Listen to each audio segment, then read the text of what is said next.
नमस्कार, जय हिंद दोस्तों। जीके जीएस पर्वत यूट्यूब चैनल में आप सभी का स्वागत है। आज के इस वीडियो में हम भारत के भूगोल से संबंधित प्रश्न पढ़ेंगे। सारे प्रश्न सिलेक्टेड हैं। ये सभी प्रश्न परीक्षाओं में आए हुए प्रश्न हैं। तो आइए दोस्तों वीडियो को शुरू करते हैं। हमारे इस वीडियो का पहला प्रश्न है, मैकाल पर्वत किस राज्य में स्थित है? तो हमारा ऑप्शन डी हो जाएगा, छत्तीसगढ़। मैकाल पर्वत छत्तीसगढ़ राज्य में स्थित है।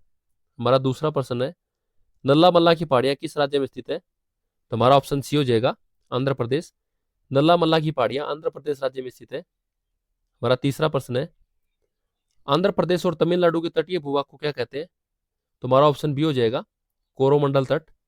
आंध्र प्रदेश और तमिलनाडु के तटीय भूभाग को कोरोमंडल तट कहते हैं, ऑप्शन बी। हमारा चौथा प्रश्न है, विश्व में दूसरा सबसे ऊंचा पर्वत शिखर कौन सा है? तो हमारा ऑप्शन डी हो जाएगा, K2, जिसे गोडविन ऑस्टिन भी कहते हैं। विश्व का दूसरा सबसे ऊंचा पर्वत शिखर है। हमारा पांचवा प्रश्न है, माजुली विश्व का सबसे बड़ा नदी द्वीप है, किस राज्य में स्थित है? तो हमारा ऑप्शन बी हो जाएगा, असम। माजुली जो है असम राज्य में स्थित है। यह भी ध्यान रखना है, ये विश्व का सबसे बड़ा नदी द्वीप है। ये गंगा और ब्रह्मपुत्र नदी में बना हुआ है। तो ये असम राज्य में स्थित है, माजुली द्वीप। हमारा छठा प्रश्न है, सर क्रीक कहाँ स्थित है? तो हमारा ऑप्शन ए हो जाएगा, गुजरात के साथ लगने वाली भारत और पाक सीमा पर। सर क्रीक जो है गुजरात के साथ लगने वाली भारत पाक सीमा पर है। गुजरात में जो पाकिस्तान और भारत की सीमा है, इसकी सुरक्षा बीएसएफ करती है। हमारा सातवां प्रश्न है, अरब सागर के द्वीपों में से किस भाग को मिनिकोय द्वीप के नाम से जाना जाता है? तो हमारा ऑप्शन सी हो जाएगा, दक्षिणी भाग को।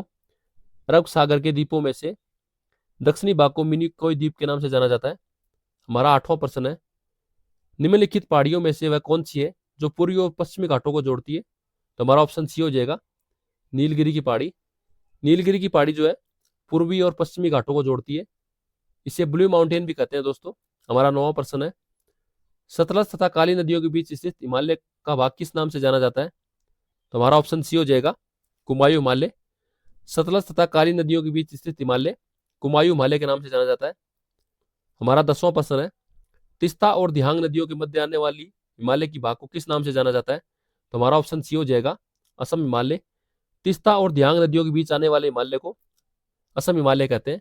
हमारा 11वां प्रश्न है, केरल के तट को क्या कहते हैं? हमारा ऑप्शन बी हो जाएगा, मालाबार तट। केरल के तट को मालाबार तट कहते हैं, ऑप्शन बी। हमारा 12वां प्रश्न है, प्राचीन काल में हिमालय के स्थान पर कौन सा सागर विद्यमान था? तो हमारा ऑप्शन सी हो जाएगा, टेथिस सागर। प्राचीन काल में हिमालय के स्थान पर टेथिस सागर नामक स्थान विद्यमान था। हमारा 13वां प्रश्न है, अंडमान तथा निकोबार द्वीप समूह में सबसे ऊंची चोटी का क्या नाम है? तो हमारा ऑप्शन सी हो जाएगा, माउंट शेडल, जिसे शेडल पीक भी बोलते हैं। अंडमान निकोबार द्वीप समूह में सबसे ऊंची पर्वत चोटी है। हमारा 14वां प्रश्न है, निम्नलिखित में कौन अक्साई चीन का भाग है? हमारा ऑप्शन डी हो जाएगा, लद्दाख का पठार। लद्दाख का पठार जो है अक्साई चीन का भाग है। कुल्लू घाटी किसके मध्य स्थित है? तो हमारा ऑप्शन ए हो जाएगा, लद्दाख और पीर पंजाल। कुल्लू घाटी जो है लद्दाख और पीर पंजाल के बीच स्थित है।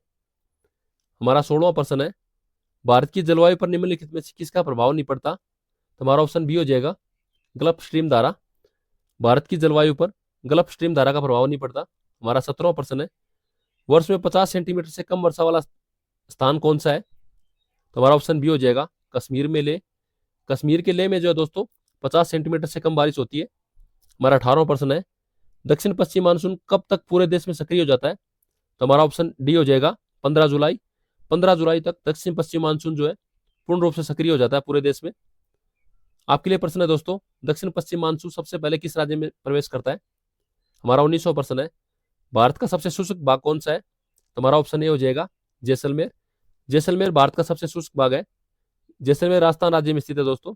हमारा 20वां प्रश्न है, भारत के किस राज्य में सर्वाधिक वर्षा होती है? तो हमारा ऑप्शन ए हो जाएगा, मेघालय। मेघालय में सबसे ज्यादा बारिश होती है भारत में। मेघालय का जो मौसिनराम क्षेत्र है उसमें सबसे ज्यादा बारिश होती है दोस्तों। तो हमारा ऑप्शन ए हो जाएगा, भारत के किस राज्य में सर्वाधिक वर्षा होती है? तो मेघालय राज्य में सर्वाधिक वर्षा होती है।